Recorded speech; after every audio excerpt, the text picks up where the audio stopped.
बिस्मिल्लाहिर्रहमानिर्रहीम। Dear students, आज के हमारे लेक्चर में हम डिस्कस कर रहे होंगे चैप्टर 8 एनिमल लाइक प्रोटिस्ट या प्रोटोजोआ में से फाइलम सार्कोमेस्टिगोफोरा का एक portion, and the portion which we are going to discuss is actually class Phytomastigophora which is the class of subphylum Mastigophora which shows flagellar locomotion। और next portion में हम जू मेस्टिगोफोरा जो क्लास है उसके हवाले से बात करेंगे। इससे प्रीवियसली हमने टेक्सोनोमी पढ़ी थी प्रोटोजोआ की, और जो लार्जेस्ट फाइलम हमने पढ़ा दैट वाज फाइलम सार्कोमेस्टिगोफोरा। इसी को हम सबसे पहले डिस्कस करने जा रहे हैं। Phylum Sarcomastigophora is having 18,000 species and is said to be the largest protozoan phylum। और इसमें आप देख सकते हैं जैसे ट्राइपेनोसोमा आपको नजर आ रहा है राइट साइड पे, cause of African sleeping sickness, और यूग्लिना ये फ्लैजेलर लोकोमोशन शो करते हैं जो कि इनका कॉमन फीचर है। All Sarcomastigophora member they are unicellular और कॉलोनियल। फ्लैजेला, सीडोपोडिया और बोथ इनके लोकोमोटरी स्ट्रक्चर हो सकते हैं। ऑटोट्रॉफिक, सेप्रोबिक और हेट्रोट्रॉफिक नेचर हो सकती है। न्यूक्लियस इनमें सिंगल टाइप का और सेक्सुअल रिप्रोडक्शन इनका कॉमन फीचर है usually, but some may show asexual reproduction as well. Let's move to the subphylum Mastigophora flagellar locomotion. जाहिर है अगर सिर्फ मेस्टिगोफोरा की बात करेंगे तो इनका एक कैरेक्टरिस्टिक फीचर ये है कि ये सिर्फ फ्लैजेलर लोकोमोशन शो कर रहे होते हैं, द मेंबर्स ऑफ मेस्टिगोफोरा। और इनके फ्लैजेला 2 डायमेंशनल मूवमेंट प्रोड्यूस करेंगे, विप लाइक मूवमेंट भी एक, और एक हेलिकल मूवमेंट भी, जो कि इनके अपने एक्सिस के अराउंड इनको मूव करने में हेल्प कर सकती है और पुश या पुल करने में असिस्ट करती है movement in the aquatic environment. As far as phylum Sarcomastigophora and subphylum Mastigophora is concerned, इसमें जब हम क्लास फाइटोमेस्टिगोफोरा की बात करते हैं तो इसमें चंद एक एग्जांपल्स डिस्कस की गई है आपके पास, और उसमें डायडिनम की हम बात करेंगे पहले। लेकिन ये बात याद रखिएगा कि फोटोसिंथेटिक हैं, they produce large portion of food and oxygen in aquatic habitat. Phytomastigophora के जो मेंबर्स हैं ये फोटोसिंथेटिक हैं और ऑक्सीजन और फूड का सोर्स हैं, एक्वेटिक फूड चेन में बड़ा इंपॉर्टेंट रोल प्ले करते हैं। डायनोफ्लैजिलेट्स, इसमें डायनोस विरलिंग को रेफर करता है कि इनमें विरलिंग लोकोमोशन शो होती है एक फ्लैजेलम की मदद से। एक्चुअली इनमें एक ऐसा फ्लैजेलम होता है जो रैप अराउंड करता है उनकी बॉडी के, जैसे आप देख सकते हैं रैपिंग हुई है जिस फ्लैजेलम की यहाँ पे। There is known as one flagellum, another flagellum is present at the base, और ये ट्रांसवर्स ग्रूव में नजर आ रहा होता है इनके अंदर। दोनों फ्लैजेला जो है इसकी लोकोमोशन में, डिफरेंट टाइप्स की लोकोमोशन में हेल्प करते हैं। और ये जो प्राइमरी एक्शन होता है फ्लैजेलम का, it causes organism to spin around it axis. यही स्पिनिंग इसके जो है वो नाम की भी वजह बनी है, dinoflagellates. Dino mean whirling and flagellates having flagella. जबकि इसमें जो सेकंड फ्लैजेलम है, सेकंड फ्लैजेलम ये जो बैक साइड पे आपने देखा, फर्स्ट फ्लैजेलम तो जस्ट इसको अपने एक्सिस के गिर्द रोटेट करवाएगा, विरलिंग लोकोमोशन कॉज करेगा। और सेकंड फ्लैजेलम क्या करता है, it pushes the organism forward, और ये फॉरवर्ड लोकोमोशन में डायनोफ्लैजिलेट्स को असिस्ट करेगा। डायनोफ्लैजिलेट्स को आपने गोल्डन ब्राउन एल्गी के नाम से भी पढ़ा हुआ है, क्योंकि एडिशनल टू द क्लोरोफिल इनके अंदर एक ज़ैंथोफिल पिगमेंट भी है जो इनको गोल्डन ब्राउन कलर जो है वो असॉर्ट करता है। गोल्डन ब्राउन कलर इनका ज़ैंथोफिल पिगमेंट की वजह से होता है अदर देन क्लोरोफिल। और इसमें हमारे पास डायनोफ्लैजिलेट्स में समटाइम ये है कि रेड टाइड्स प्रोड्यूस करने के हवाले से जाने जाते हैं। इसकी एक जीनस है जिम्नोडाइनियम, जो कि टॉक्सिक भी है, और समटाइम जैसे कि आप इस वाटर में देख सकते हैं ये इतने ज्यादा हो जाते हैं, दे कलर द वाटर रेड। और रेड सी का जो नेम है प्रोबेबली वो भी इसी वजह से डिराइव्ड है। periodic blooms of these organisms, they are termed as red tides, that results in the killing of various genera of fishes and among the continental shelves।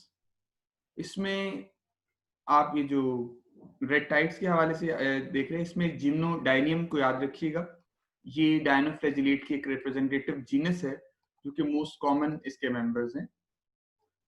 और humans who consume tainted mollusc और fish, यानी जो red Tide से affected होते हैं, दे में die. Bible की जो होली बुक है क्रिश्चियनिटी में, इसमें रिपोर्ट है कि the first plague Moses first during first plague Musa अलैहिस्सलाम, जिसको हम मूसा अलैहिस्सलाम पढ़ते हैं, Moses visited upon the Egyptians was a blood red tide that killed fish and fouled water. Indeed, the Red Sea is probably named after these toxic dinoflagellate blooms. इन्हीं की वजह से जो है वो इसको ये नाम दिया गया। और इसमें ये टिंटेड फिश जो कुछ स्पीशीज नजर आ रही हैं जो इससे इफेक्टेड है रेड टाइड्स की वजह से। और ये रेड सी का एक पोर्शन है सेकंड पिक्चर में जो आपको नजर आ रहा है। फाइटोमेस्टिगोफोरा में एक और एग्जांपल जो यहाँ पे डिस्कस की गई दैट इज यूग्लिना। ये फ्रेश वाटर फाइटोमेस्टिगोफोरियन मेंबर है मेस्टिगोफोरा में, फाइलम सार्कोमेस्टिगोफोरा के अंदर।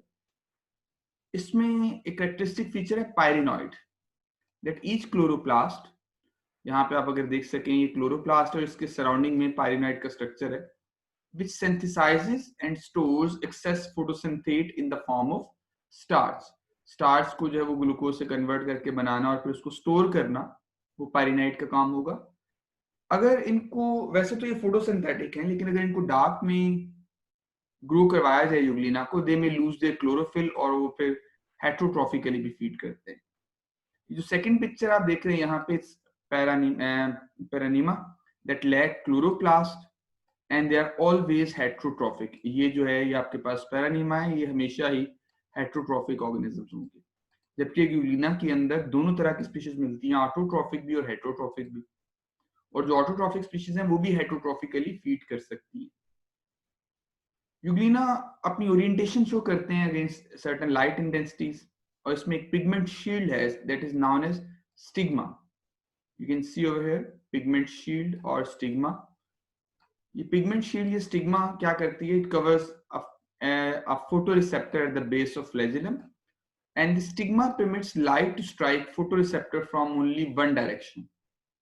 और इससे जब एक ही डायरेक्शन से लाइट पड़ रही होगी तो यूग्लिना को इस चीज को डिटेक्ट करने में हेल्प मिलती है कि लाइट जो है वो किस तरफ से आ रही है। As you can see over here, ये यूग्लिना के अंदर पिगमेंट शील्ड है, and that pigment shield is covering a photoreceptor. ये फोटो रिसेप्टर है, इसकी बेस पे ये यहाँ पे जो नजर आ रहा है, और इसको कवर करने वाले pigment shield that is named as stigma, और ये फ्लैजेलम की जस्ट बेस पे मौजूद है। यूग्लिना में याद रखिएगा दो फ्लैजेला होते हैं, एक लॉन्ग फ्लैजेलम जो मूवमेंट में असिस्ट करता है, और एक रूडिमेंट्री शॉर्ट फ्लैजेलम भी इसमें मौजूद होगा। वेल,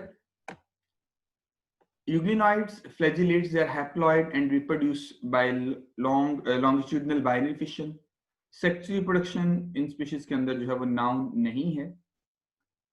एक और एग्जांपल जो यहाँ पे मेंशन की गई है फाइटोमेस्टिगोफोरिया के मेंबर्स में, that is Volvox.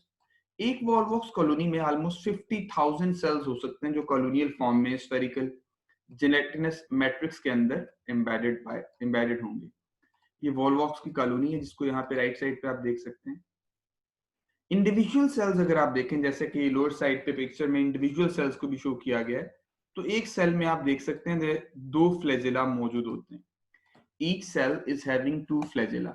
In this case, as you can see over here in this zoom diagram, अगर इस एक सेल को ही आप assume कर लेते हैं या इस सेल को, तो हर सेल में दो फ्लैजेला जो है वो एक वॉलवॉक्स कॉलोनी के सेल में मौजूद होंगे।